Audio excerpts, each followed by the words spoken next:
church that I love. So I'm back from Burning Man, and I've been back for about 3 weeks now.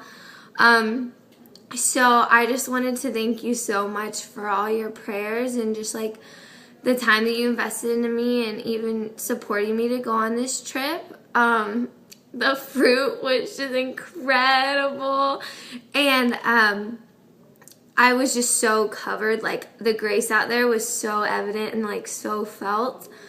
I wasn't worried at all about like anything getting on me or like scared of the demonic out there or anything like that, because I have Holy Spirit in me, it's way bigger, so nothing like that can touch me, like fully convinced of that.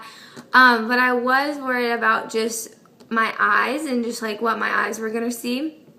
And so the verse, like, if your eyes are full of light, your whole body's full of light. So I was just praying over my eyes a lot, like just the mass amounts of like nudity I was gonna see and just crazy acts, and so it was amazing though, because honestly, like, I saw so much, but none of it fazed me, and there's just like no residual effects,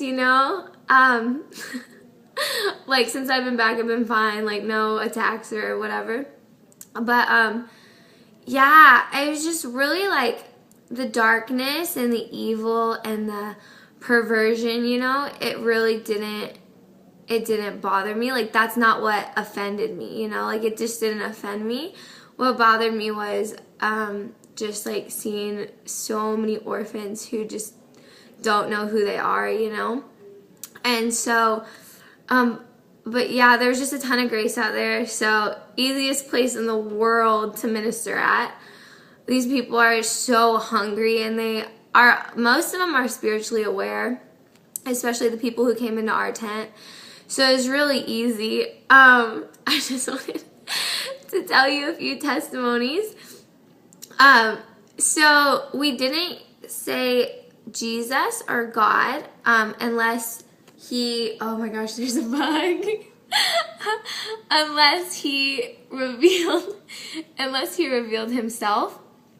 So that was just because, like, Burning Man, like, they say they're all free spirit, like, do whatever you want, but it's honestly, like, it's a huge festival, like, against religion, basically.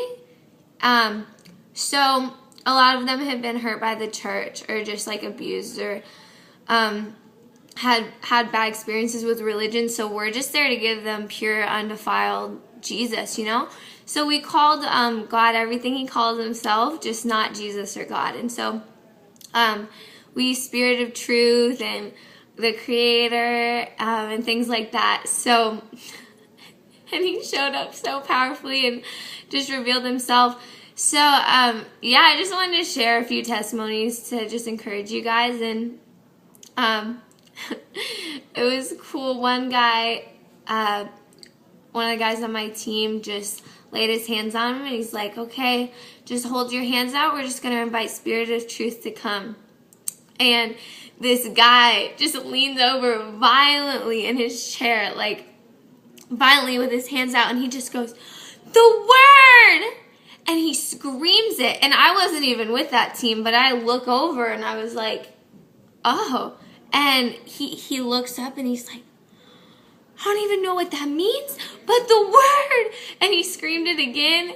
And after that, he just laid down in the tent and had an encounter with God, and just lots of things like that happening where we didn't say anything about Jesus, and he just reveals himself. Like, one man just opened up, like, let's just ask the Spirit of Truth to come, and he holds out his hands, and Alex, one of the guys on my team, just gets behind him and wraps his arms around his neck, and the guy just starts bawling, and Alex is saying, I've missed you, I've missed you, I've missed you, and just because that's what God told Alex to say, and so Alex just hugging him, saying, I've missed you, and this guy's just bawling, and he puts his hands, like, back over on Alex's hands, and he goes, I've missed you too, Jehovah God.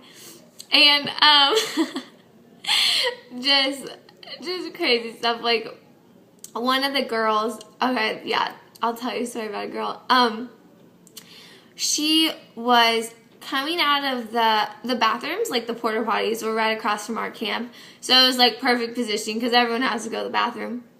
So this girl is coming out of the bathroom, and one of the guys on my team is outside the tent, and he's ministering to somebody, and God like highlights this girl walking by, and he like stops ministering to the person he is, and he goes after her, and he goes, "Hey, I really feel like you're supposed to go in this tent." And she like agrees, and she's like, "Okay." So she goes in there and just gets like totally encountered by God. And one of the ladies ministering to her just gets these like crazy accurate words of knowledge, you know? And she's just like, "I feel like